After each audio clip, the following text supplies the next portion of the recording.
प्रभु यीशु के आने का वातावरण बन चुका है। वे आएंगे और तब स्वर्ग राज आएगा, ऐसा राज जिसमें ना बुढ़ापा होगा ना ही कोई बीमारी। यह कहना है प्रसिद्ध वक्ता प्रवचनकार प्रियंका मसीह का। प्रियंका जी ने ये बातें वर्ल्ड मीडिया के प्रधान संपादक राजकुमार हंस को दी गई महत्वपूर्ण मुलाकात में कही। आपने कहा, मुझे ऐसा चमन नहीं पसंद है जिसमें एक ही फूल हो। मुलाकात का ब्यौरा इस प्रकार है।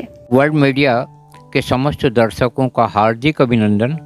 सारी दुनिया में काफ़ी उत्साह, आस्था, विश्वास, उमंग का वातावरण है और क्रिसमस का मौका है।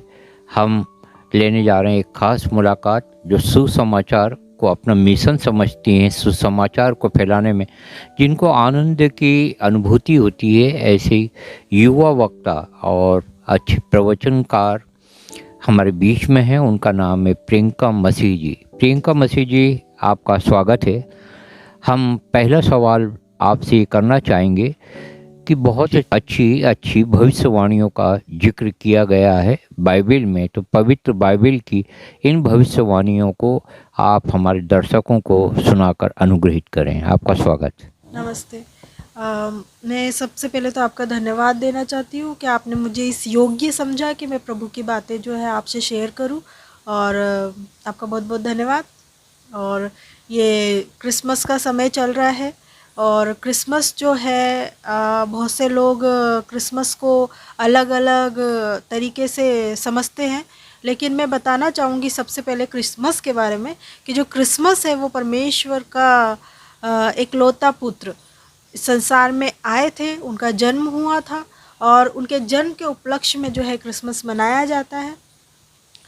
यूहन्ना 3:16 में लिखा है कि परमेश्वर ने जगत से ऐसा प्रेम किया कि अपना इकलौता पुत्र दे दिया ताकि जो कोई इस पर विश्वास करे वो नाश ना हो परंतु हमेशा का जीवन पाए।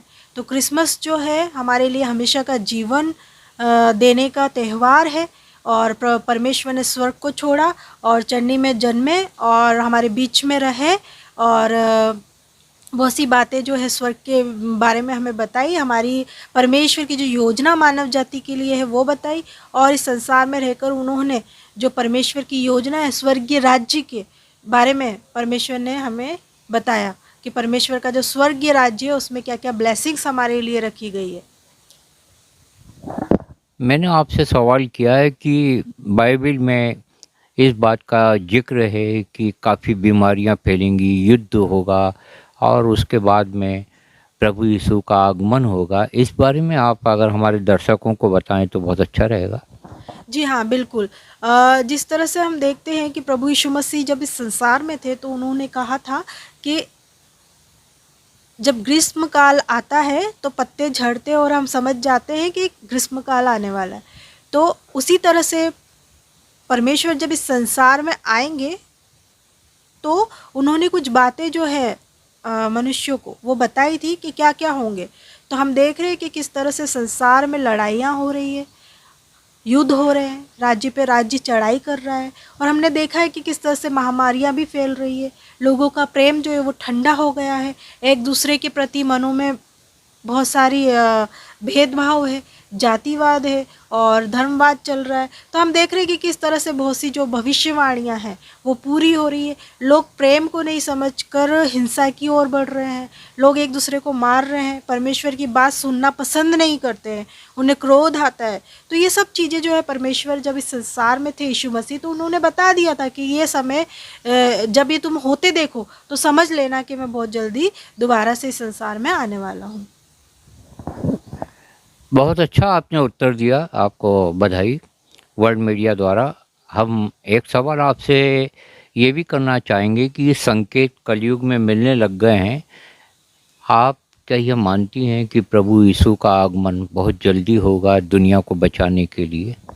जी हाँ, बिल्कुल, मैं इस बात को मानती हूँ क्योंकि परमेश्वर ने जो है मानव जाति को एक फ्रीडम दिया। हम देखते हैं कि किस तरह से जब राजनीति होती है, जब चुनाव आते हैं, देश को चलाने की बात आती है, तो सब पार्टियां अपने अपने पैम्पलेट लेके लोगों के बीच में जाती है और बताती है कि हमारी जब सरकार आएगी तो ये सारी चीज़ें, सिलेंडर जो है सस्ते हो जाएंगे, रोज़गार मिल जाएगा और और बहुत सारी योजनाओं के बारे में लोगों को, जनता को बताती है, और जनता जो है सिलेक्ट करके उस पार्टी को चुनाव में जिताती है, और वो देश पे अपनी सरकार चलाते हैं और देश को चलाते हैं।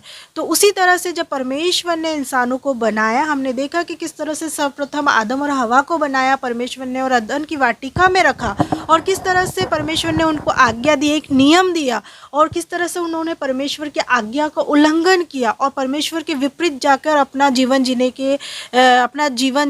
के लिए आगे बढ़े, और फिर परमेश्वर की दया और प्रेम देखिए कि उन्हें नाश नहीं किया, लेकिन उन्हें अपने हाल पे छोड़ दिया। और हम देख रहे हैं कि आज उनकी जो गलती थी, हम देख रहे हैं हम सब अपने हाल पे चल रहे हैं। हम अपनी सोच के अनुसार, अपने ज्ञान के अनुसार और अपनी समझ के अनुसार इस संसार में चलते हैं और आगे बढ़ रहे हैं, लेकिन हम देख रहे हैं कि हम कितने भी आगे बढ़ जाए, हम बीमारियों को कभी ख़त्म नहीं कर सकते। हम कभी भी प्रकृति को इतना हार्म पहुंचा रहे हैं, किसी भी प्रकृति को वापस से बना नहीं सकते। और बहुत सारी चीज़ें हैं जो हम देख रहे हैं कि हमारे हाथों में नहीं है। हम कितना भी कोशिश कर ले, साइंस कितना भी आगे चले जाए बीमारियों को रोकने के लिए, या चांद पे चले जाए, लेकिन फिर भी असफलता का सामना उन्हें करना पड़ता है। तो बहुत जल्दी है कि परमेश्वर जो है, अब वापस से इंसानों को इस बात को समझ लेना चाहिए कि वापस से परमेश्वर के अनुसार अपने जीवन को चलाना चाहिए, और परमेश्वर का जो राज्य है वापस से आएगा। उसी तरह से जब हम देखते हैं कि किस तरह से सरकार जो है अपने राज्य का प्रचार करती है, उसी तरह से परमेश्वर के जो लोग हैं, यीशु मसीह के जो लोग हैं, वो स्वर्गीय राज्य का प्रचार कर रहे हैं, और बहुत जल्दी ही इस प्रचार का कार्य भी समाप्त हो जाएगा, और पूरी दुनिया में जो है स्वर्गीय राज्य का प्रचार हो जाएगा। हम देखते हैं कि किस तरह से स्वर्गीय राज्य का प्रचार क्या कर रहे हैं कि हमेशा की बीमारियां जो है ख़त्म हो जाएगी, बुढ़ापा ख़त्म हो जाएगा, और जो परमेश्वर की योजना जो मानव जाति के लिए कि वापस से एक फिरदौस में परमेश्वर हमें रखेंगे, वो राज्य का सुसमाचार जो है परमेश्वर के लोग कर रहे हैं, और बहुत जल्दी ही वो प्रचार का कार्य जो है समाप्त हो जाएगा, और परमेश्वर के जो चुने लोग हैं वो सामने आएंगे, और प्रभु यीशु मसीह का दोबारा से फिर से पुनरागमन होगा। बहुत अच्छा आपके उत्तर हैं, सकारात्मक उत्तर। आप युवा हैं और इस समय हमारे भारत में आपको विदित होगा कि हिंदू राष्ट्र की बात ज़्यादा की जा रही है। तो आपको कैसा लगता है, आप हिंदू राष्ट्र चाहती हैं कि हिंदुस्तानी राष्ट्र चाहती हैं? किसी कवि ने लिखा था, सारे जहाँ से अच्छा हिंदुस्तान हमारा। साझा संस्कृति और सद्भावना, सर्वधर्म एकता के लिए भारत का नाम सारी दुनिया में है। तब कुछ राजनीतिक लोग हिंदू राष्ट्र कर रहे हैं। तो आप क्या संदेश देना चाहेंगी? आपकी विचारधारा का, आपके सपनों का भारत कैसा होना चाहिए? जी बिल्कुल, आपने बहुत ही अच्छा क्वेश्चन मुझसे किया है। तो मैं सबसे पहले तो, जब मैं यीशु मसीह की बात कर रही हूँ, तो यीशु मसीह जो है वो संसार में प्रेम का प्रचार करने के लिए हमें प्रोत्साहित करते हैं, और हमने देखा है कि उनका जो प्रेम है वो ऐसा प्रेम रहा है कि उन्होंने अपने प्रेम को साबित करने के लिए सलीब पर चढ़ गए। हम गुनहगार हैं, पापी है, तो भी हमारे पापों को इग्नोर करके और हमें वापस से इतना प्रेम किया उन्होंने कि वो सलीब पर चढ़ गए, हमारे लिए अपनी जान दे दी। तो आपने जो क्वेश्चन किया हिंदू राष्ट्र की जो बात है, तो मैं इस बात पे सहमति नहीं देना चाहती। क्यों नहीं देना चाहती? क्योंकि एक बात मैं आपको बताना चाहती हूँ कि एक महिला के 10 पति हो सकते हैं, लेकिन एक बच्चे के बायोलॉजिकल एक ही फादर होता है। तो परमेश्वर जो है वो एक ही है, और भले ही हम उसे अब्बा कहें, मालिक कहे, पिता कहे, या फादर कहे, या भले अलग अलग नाम से पुकारे, लेकिन परमेश्वर जो है वो हमारा बाप एक ही है, और पूरी दुनिया को उसी ने बनाया है। और जिस तरह से बगीचे में सभी तरह के फूल होते हैं, उसी तरह से बगीचा अच्छा लगता है, और जब हम बगीचे में से एक ही फूल रखेंगे तो वो अच्छा नहीं लगेगा। इसी तरह से हमारा जो हिंदुस्तान है वो सभी धर्मों से मिलकर बना है, सभी जातियों से मिलकर बना है, और ये हमारे देश की शान है। पूरी दुनिया में हमारा हिंदुस्तान जो है इस बात से फेमस है कि सभी धर्म एक साथ मिलकर भाईचारे के साथ रहते हैं। तो मुझे ऐसा लगता है कि हिंदू राष्ट्र नहीं होकर सब जो चल रहा है वैसे ही होना चाहिए, और सबको मिलकर एक साथ रहना चाहिए। बहुत अच्छा आपने उत्तर दिया। राष्ट्रीय एकता कायम रहे और कायम तब रहेगी जबकि सर्वधर्म का समन्वय रहेगा, एकता रहेगी। और जैसे आपने बताया परम पिता परमात्मा एक हैं। आपसे आज के साक्षात्कार का सबसे बड़ा सवाल कि सारी दुनिया में अभी इस समय नफरत का वातावरण है। इंडिया की बात करो आप तो मणिपुर की कैसी घटनाएं अराजकता वाली, हत्या वाली हो गई। आपको हम ले चलें रूस यूक्रेन का युद्ध, बहुत लोग वहाँ पर मारे जा चुके हैं। और गाजा और इजराइल का युद्ध, ऐसा युद्ध देखकर हर किसी को अच्छा नहीं लगता, आपको भी अच्छा नहीं लगता होगा। तो शांति के लिए आपका क्या संदेश होगा? शांति के लिए मेरा यही संदेश है, क्रिसमस का त्यौहार है और ये प्रेम का त्यौहार है, एक दूसरे को उपहार देने का त्यौहार है, एक दूसरे से प्रेम करने का त्यौहार है। सभी के हृदय में जो नफ़रत है वो ख़त्म होना चाहिए, क्योंकि हम सब जो है एक ही बाप के बच्चे हैं और हमें प्रेम से रहना चाहिए।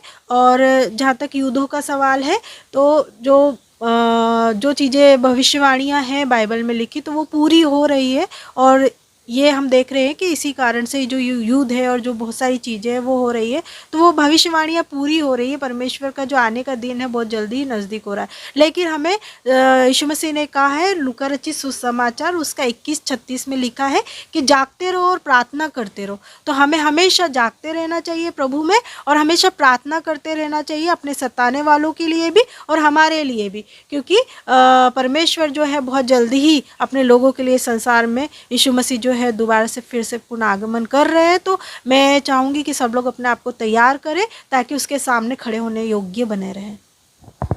बहुत बहुत आपको धन्यवाद। प्रियंका मसीह एक जाना पहचाना नाम है राष्ट्रीय स्तर पर और आप काफ़ी अच्छे प्रवचन देती हैं। आपके प्रवचनों को काफ़ी सुना जाता है, आत्मसात किया जाता है। सर्वधर्म एकता विश्व बंधुत्व की भावनाओं को लेकर वर्ल्ड मीडिया द्वारा आपके साक्षात्कार को प्रसारित किया जा रहा है। आपकी महत्वपूर्ण प्रतिक्रियाएं मानवता को मजबूत बनाएंगी, मानवता को महकाएंगी और सारे राष्ट्र में एकता का वातावरण तैयार करेंगी। प्रभु यीशु के प्रति भी हम धन्यवाद ज्ञापित करें और उनका इंतज़ार करें कि प्रभु यीशु आएंगे और ज़रूर आएंगे। तब तक के लिए हम अच्छे काम करते रहें और प्रभु यीशु का स्वागत करें। सर्वधर्म एकता के लिए हमारे साथ निधि शर्मा जी हैं, हमारे साथ में राजेंद्र मसीह जी हैं, इनका भी हम धन्यवाद ज्ञापित करते हैं। विश्व एकता जिंदाबाद, भारत की एकता जिंदाबाद, भारत माता की जय। नमस्कार।